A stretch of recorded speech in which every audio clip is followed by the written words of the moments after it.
In this video, I will be providing a guide to the basics of Steel Division 2, including division organization, units, and some of the more in-depth mechanics of the game. First, let's start with divisions. There are three types of divisions in the game: armored, infantry, and mechanized divisions. Armored divisions focus on armored breakthroughs and are generally the best equipped divisions. They will often have self-propelled artillery and self-propelled flak. Thanks to their focus on attacking, they are mostly rated A, meaning they are the best at attacking, but are bad on the defense. Infantry divisions are generally considered third-rate divisions, serving more as a support for their more armored counterparts. Infantry divisions will make up for their lack of armor with a large supply of anti-aircraft guns and artillery pieces, often relying on artillery to soften the enemy before attacking with a wave of infantry. The lack of armor often gives infantry divisions a C rating, meaning that they are best at defense.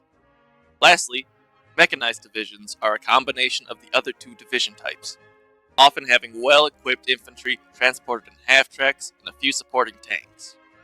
Mechanized divisions are usually rated as a B or an A, meaning they are not specialized in either attack or defense. Bear in mind that this is simplified and does not necessarily apply to all divisions. Vehicles and equipment will vary from division to division. Almost every division, with the exception of some Finnish ones, have an activation cap of 50. Every card of units you bring will cost a certain amount of activation points. The more cards of a unit type you have, the more activation points it will cost. When you select a unit, if you look in the top right, you can see its cost, the phases it's available, its veterancy, and its availability. Every minute in-game you will earn income that you can use to purchase units. Your income is dependent on the deployment type you have selected. Units will have higher availability if you bring them in later phases, but you have to wait for them to become available. Each phase is 10 minutes long. If a unit has higher veterancy, it will have better accuracy, take less suppression, and fire faster. Next, let's move into the unit tabs. Recon units are specialized in spotting the enemy and providing intelligence to the player.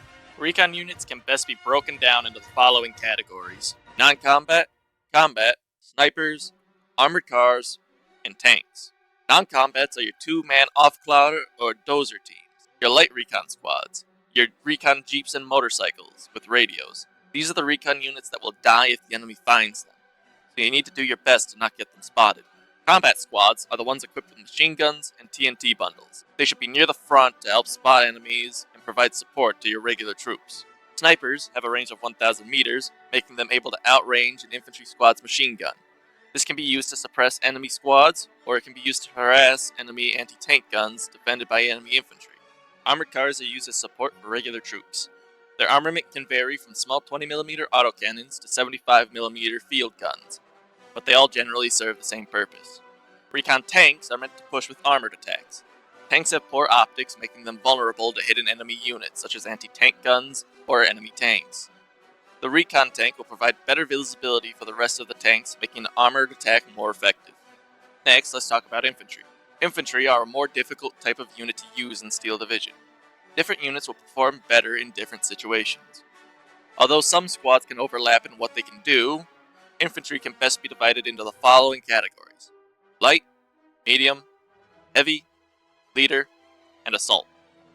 Light squads are not equipped with a machine gun or automatic rifle. Medium squads are equipped with a single machine gun or automatic rifle. Heavy squads are equipped with 2 or more machine guns or automatic rifles. Leaders buff units within their circle of influence by providing an additional level of veterancy. There are multiple types of assault troops, and they all perform a different role in the game. These include flamethrowers, TNT units, submachine gun units, and assault rifle squads. They work in sort of a rock-paper-scissors type of system. Assault units will always beat a regular infantry squad in deep forests. However, some assault squads will beat other assault squads in close quarters combat. TNT squads will beat submachine gun squads will beat flamethrowers, but flamethrowers will beat TNT squads. Tanks are versatile armored units used in many different roles depending on the vehicle. All tanks are able to fight both tanks and infantry, but certain tanks are better at tank versus tank or tank versus infantry combat. Support has a large variety of units for supporting frontline troops, including field guns, mobile field guns, heavy machine guns, military police, commanders, supply vehicles, flamethrower units, short-range rocket artillery, and light mortars. Field guns and machine guns can be used to support infantry assaults, suppress enemy gun emplacements, and defend key positions. Military police prevent nearby disheartened units from falling back when suppressed. Commanders will buff nearby leader units by increasing the leader's veterancy buff to 2 levels. Supply vehicles can be used to repair and resupply friendly units. Flame tanks and flame teams can be used to supplement flamethrower infantry squads if a division doesn't have any. Short-range rocket artillery can be used to suppress or destroy an enemy unit without needing a line of sight.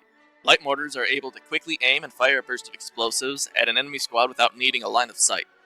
They can also provide a smoke screen to cover unit movements. Anti-tank units are a more defensive unit meant to defeat armored attacks. This can vary from light anti-tank rifles to large tank destroyers. Anti-tank guns excel at defending at the edge of deep forests. Tank destroyers tend to have higher accuracy and optics than regular tanks, making them good at hiding in light forests.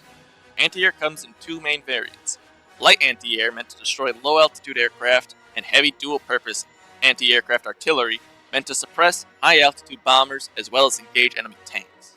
There is self-propelled anti-aircraft artillery that is both light and heavy. Artillery units are able to destroy, suppress, or disrupt the enemy with relative safety. These include mortars, light artillery, medium artillery, heavy artillery, self-propelled artillery, rocket artillery, off-map artillery, spotters, and leaders. Mortars are fast-firing artillery that excels at suppression. Light artillery are pieces that are less than 100 millimeters. Medium artillery is 100 millimeters.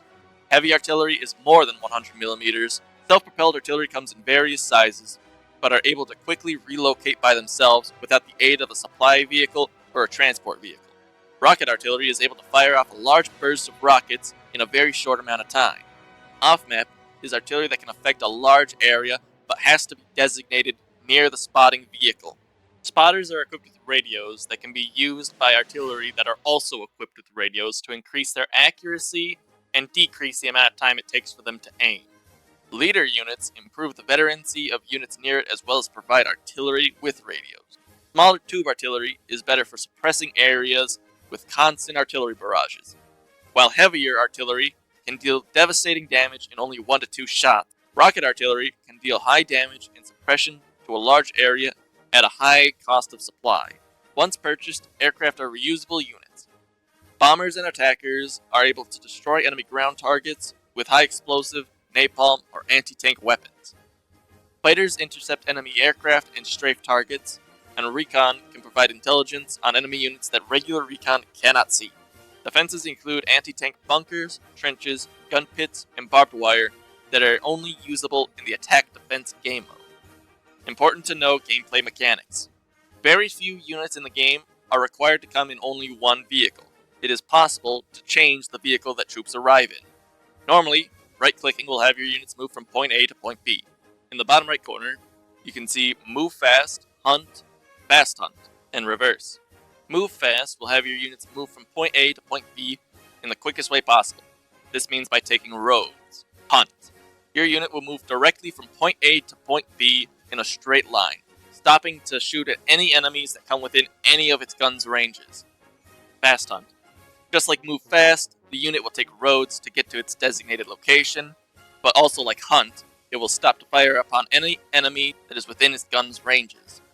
Fallback is an important command to use. It can only be used when a unit becomes stressed.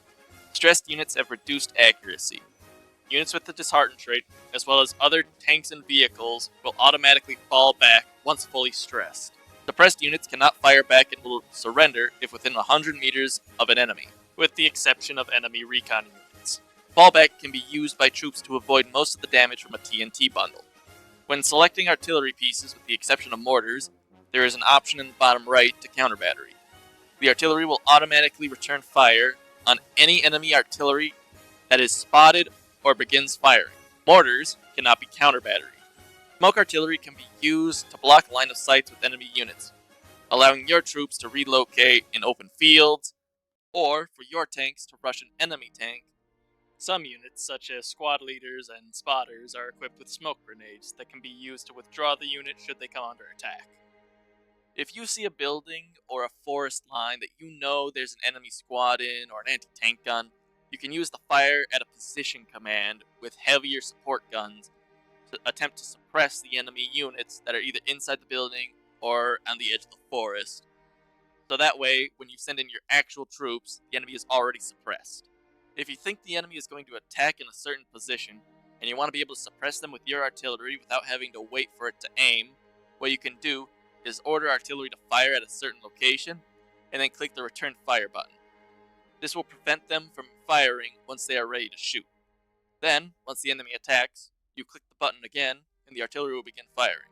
AP, HE, Heat, and APCR. AP is your standard armor-piercing shell meant to destroy enemy tanks. It will usually have decent armor penetration, and will deal high damage if it does successfully penetrate. High explosives are usually used for destroying softer targets, such as infantry squads or anti-tank guns. High explosive shells will deal damage to armored vehicles if they successfully hit. You can in fact kill a king tiger or elephant by just spamming HE shells at it. Heat projectiles have a very low accuracy, however, they do not lose their penetration value over distance. APCR shells have more penetration than AP shells, have a higher accuracy than AP shells, they are limited, and often have a much shorter range than AP shells. If an APCR shell manages to penetrate, there is a good chance that it'll deal internal damage to the vehicle, such as killing a crew member or disabling the gun. If you send a large formation of aircraft or attack aircraft into an enemy anti-aircraft screen, and you're worried that you're going to lose one of your valuable attacker aircraft, what you can do is have a fighter or recon aircraft following the bomber formation. Anti-aircraft by default will fire at incoming aircraft, and once there are no more incoming aircraft, they will begin firing at the furthest aircraft flying away. If you send in a fighter aircraft or recon aircraft after the bombers, the AA will target the fighter or recon aircraft before the bomber aircraft. Armored anti-aircraft guns, such as the Gepard, can be used as infantry support to quickly suppress the enemy with their 20mm. Larger anti-aircraft guns, such as 37mm and 40mm, have a longer range than infantry squad machine guns, meaning that they can be used as fire support weapons. The C-key can be used to show line of sight from different locations. Some units are equipped with Molotovs. Molotovs can best be described as limited use flamethrowers. Usually you'll only get around 2 of them. If it impacts an enemy, it'll deal high suppression and force them to move out of the fire. If the enemy is rushing you with half-tracks or open-top tanks, if your infantry close to 60 meters, regardless of if they have an anti-tank weapon or not, they will begin throwing grenades at the enemy vehicle in an attempt to destroy it. They won't deal very much damage, but if left on their own, your infantry will eventually destroy it. By default, aircraft such as bombers or attackers will leave the battlefield as soon as they drop their payload. You have the option to turn this off. A lot of the traits are self-explanatory based off of the unit that you can find them in. Disheartened units will take increased stress when under fire, and when they are suppressed, they will automatically fall back unless supported by a military police unit. Fanatical units will not surrender when suppressed. Shock units take reduced stress when in close quarters fighting. Units with the Raider trait are able to operate behind enemy lines without any debuffs, regaining suppression that other units would not. Units with the tank riding trait will receive reduced suppression so long as they are nearby vehicles that also have the tank rider trait. That will conclude this guide to most of the basics of Steel Division 2. If you found any of the information in this video useful, consider liking and subscribing. Thank you for watching.